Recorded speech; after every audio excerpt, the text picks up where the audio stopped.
Welcome students. Today you are going to learn Python keywords. First of all, you need to know what are keywords.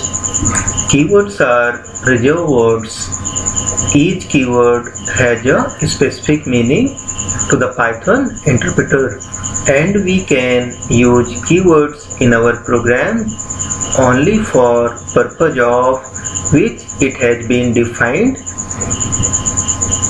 So students, here keyword means, what is the meaning of keyword? Keywords are reserved words. Each keyword has a specific meaning to the Python interpreter, and we can use a keyword in our program only for the purpose for which it has been defined. So students, now it is very clear that keywords are predefined words for the interpreter. The meaning of keyword you cannot change because it is already defined in Python interpreter. As Python is case sensitive, keyword must be written exactly as given in table 5.1. Students, already you know that Python is case sensitive. So how a keyword is defined in interpreter, the same way you need to use.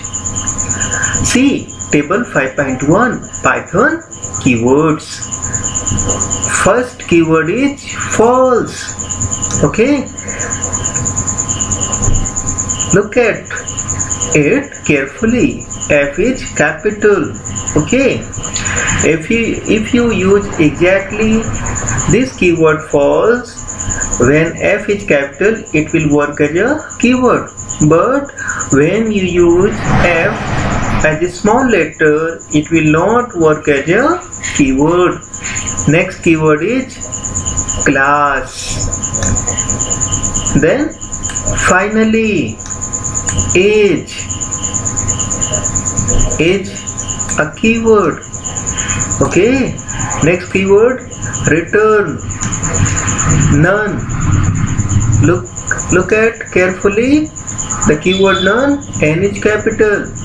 The same way continue, for, lambda, try. These are the keywords, but there are some more keywords you need to learn. True, def, from, non-local, while, and, del, global, not, with, edge, elif, if, or, yield, assert, else, import, pass, break, accept, in, range. Students, if you want to learn Python programming language, you need to know each and every keywords, and these highlighted keywords you need to learn and always keep in your mind. Next, interpreter. Now you are going to learn interpreter. In programming languages, identifiers are names used to identify a variable, function, or the entries in a program. The rules for naming an identifier in Python are as follows. Students, keywords and identifiers are totally different. For example, keywords are predefined by the interpreter, but identifiers are defined by programmer. It is the need of program, but there are some rules to create a variable. When identifiers are used to declare a variable, to declare a function or other entities. So here you are going to learn to create a identifier, but you need to follow some rules. What are those rules? The name should begin with an uppercase or a lowercase alphabet or an underscore shine. This may be followed by any combination of characters A to Z, capital A to Z, 0 to 9 or underscore. Thus, an identifier cannot start with a digit. Students, note it down that you can create a identifier with alphabet. It may be uppercase or lowercase, okay, or an underscore sign. This may be followed by any combination of characters. You can use 0 to 9 also, capital A to Z, small a to z. But there is an important point that an identifier cannot start with a digit. You cannot create identifier starting with a digit like 0 to 9. Okay, always keep this rule in your mind while creating the identifier. Students, next point, it can be of any length.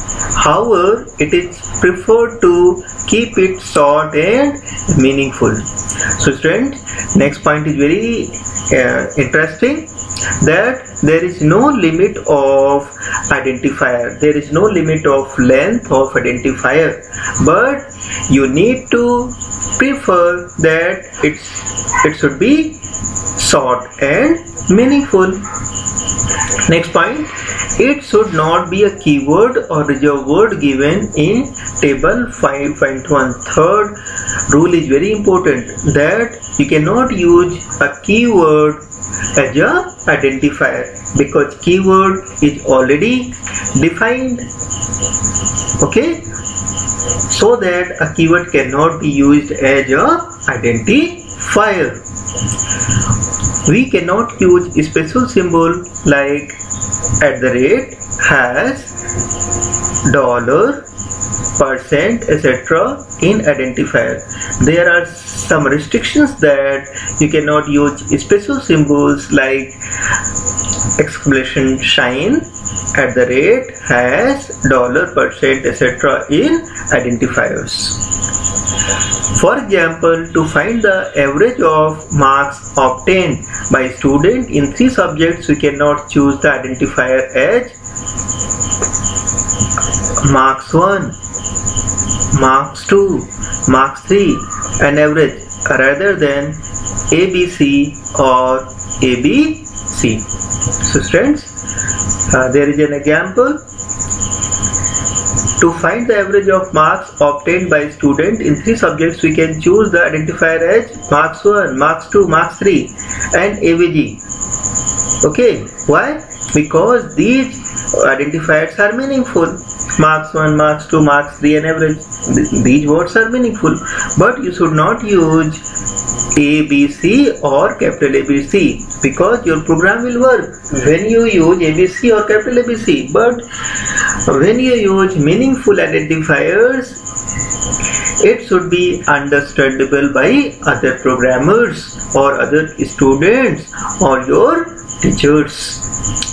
So here a formula is used: average equal to marks 1 plus marks 2 plus marks 3 divided by 3. So with the help of this formula, average is calculated and it is stored in identifier AVG. Similarly, to calculate the area of rectangle, we can use identifier names such as area, length, breadth instead of single alphabets as identifiers for clarity and more readability. So students, I am giving you another example for declaring the identifier. If you want to calculate area of a rectangle, you should declare variables like length, breadth. And how will you write the formula? Area equal to length multiplied by breadth. Here area is identifier, length is identifier, breadth is identifier, and the value of length and breadth is multiplied and it is stored in another variable, that is area. Okay, I think you have learned identifiers very well without any doubt. Still, if you have any doubt, you can write your doubts in the comment section. Students, you need to subscribe this channel for further topics whatever I am going to cover.